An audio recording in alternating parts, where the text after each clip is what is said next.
इसके लिए सबसे पहले मुझे इसमें थोड़ा सा पानी भरना होगा। ये भर दिया पानी। अब तार तैयार कर लेता हूँ। सबसे पहले मैं इसे अपने बालों पर रगड़ता हूँ, इससे तार के इस टुकड़े में चुंबकीय गुण आ जाएंगे और फिर जब मैं इसे इसमें डालूंगा तब ये घूमकर चुंबकीय उत्तर की ओर आ जाएगा, जिससे मुझे उत्तर दक्षिण की लाइन मिल जाएगी। और मेरा ख्याल है कि इतना काफी होगा।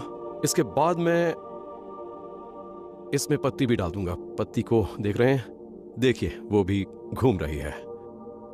चुंबकीय गुणों वाला लोहे का टुकड़ा अगर कहीं लटक रहा हो तो वो चुंबकीय उत्तर की ओर इशारा करेगा। ये देखिए जरा, अब ये स्थिर हो चुका है। इसका मतलब ये है उत्तर दक्षिण की लाइन। मुझे मालूम है कि सूरज उस तरफ से उगा था क्योंकि मैंने उसे नहीं देखा था, मतलब वो पूर्व है। पश्चिम उस तरफ कहीं पर है। ये उत्तर दक्षिण की लाइन है, मतलब मैं बिल्कुल सही दिशा में बढ़ रहा हूं, पश्चिम की ओर। तो अब मैं एक काम करता हूं, मैं तार का ये टुकड़ा अपने पास रख लेता हूं और पत्ती को फेंक देता हूं और पानी पी लेता हूं और अब यहां से खिसकता हूं। सही जानकारी ना हो तो इन बीहड़ों में जान बचाना बहुत मुश्किल होता है। जान बचाने के हुनर जानते हो तो काफी फर्क पड़ सकता है। लगता है जल्दी सूरज डूबने वाला है। इसका पता लगाने का अच्छा तरीका यह है कि आप अपना हाथ इस तरह से सीधा रखिए और ये मान लीजिए कि आपकी छोटी उंगली और उसके बाद वाली उंगली के बीच की दूरी 15 मिनट की है। मैं मापता हूं, 15, 30, अभी करीब आधा घंटा है। अब मुझे काफी तेजी से काम करना होगा। अगर आप कहीं फंस गए हो और कोई आपकी तलाश में नहीं आ रहा हो तब आपको खुद ही वहां से निकलना होगा। सेना की एक पुरानी तकनीक है, नदी के सहारे आगे बढ़ो। जब स्पेशल फोर्सेस में हमारा चुनाव किया जाता है और हम पहाड़ों पर लंबी दूरियों के लिए मार्च करने जाते हैं, तब हमसे कहा जाता है कि अगर कहीं भटक जाओ तो पहाड़ से तब तक नीचे उतरते रहो जब तक आपको कोई नदी नहीं मिल जाती। अगर नदी मिल जाती है तो उसके किनारे किनारे आगे बढ़ो, किसी बस्ती तक आप जरूर पहुंच जाओगे। मगर यह नहीं बताते कि बैरक में वापस आने के बाद आपको नाकाम घोषित कर दिया जाएगा क्योंकि आप भटक गए थे।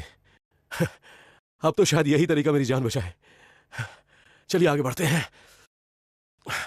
आपको कोई तभी बचा सकता है जब आप अपनी जान बचाने के लिए सिग्नल देंगे और कोई उसे देख ले। हाँ, यहां से मुझे समंदर साफ साफ नजर आ रहा है। अगर आप सिग्नल के लिए आग जलाते हैं तो वो किसी खुली जगह पर जलाएं ताकि आने जाने वाले विमान या जहाज उसे देख सकें। इसके लिए मुझे कुछ सूखी लकड़ियों की जरूरत है ताकि आग जल्दी से जल जाए। यह है मेरी सबसे नीचे वाली परत। अगर आपको कुछ दिखता है तो आप इसे बस जला दीजिए। उस वक्त देर करने पर बात नहीं बनने वाली। उस वक्त तो फट से आग जल जानी चाहिए। उसके बाद उस जलती आग पर हरी टहनियां और पत्तियां डालिए। यह तिपाही आग को जमीन से ऊपर रखेगी और हरी पत्तियों और टहनियों से लकड़ियां सूखी रहेंगी।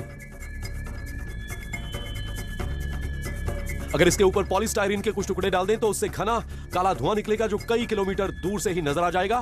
किसी बंजर बियाबान टापू पर फंसे लोगों का कहना है कि उनकी जान डोंगी बनाकर समंदर पार करके नहीं बची, बल्कि ऐसी आग जलाने की वजह से ही बच पाई थी। इसलिए इस तरह से सिग्नल वाली आग बेहद जरूरी होती है। इस पर आपका पूरा ध्यान होना चाहिए। मगर यह काम हमेशा ठीक से नहीं होता। ऐसी जगहों पर जान बचाने के लिए यह भी जरूरी है कि आप अपनी नाकामी पर किस तरह की प्रतिक्रिया करते हैं। चल जाओ, जान बचाने के लिए एक एक सेकंड कीमती होता है। अरे चल भी जाओ। हाँ। हे! हे! अगर ज्यादा हवा न बह रही हो तो इंसान की आवाज पानी पर करीब 15 किलोमीटर दूर तक सुनी जा सकती है, मगर आज नहीं। अरे नहीं, हवा ऐसी और बह रही है। इसका मतलब है कि मेरी आवाज दूर तक नहीं पहुंच पाएगी, कोई नहीं सुन पाएगा।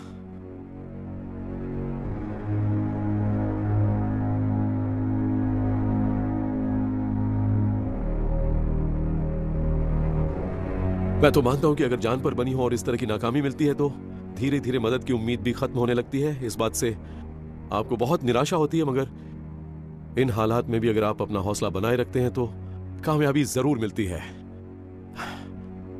तभी तो कहते हैं कि जान बचाने की जंग जीतनी हो तो दिल और दिमाग दोनों से काम लेना चाहिए।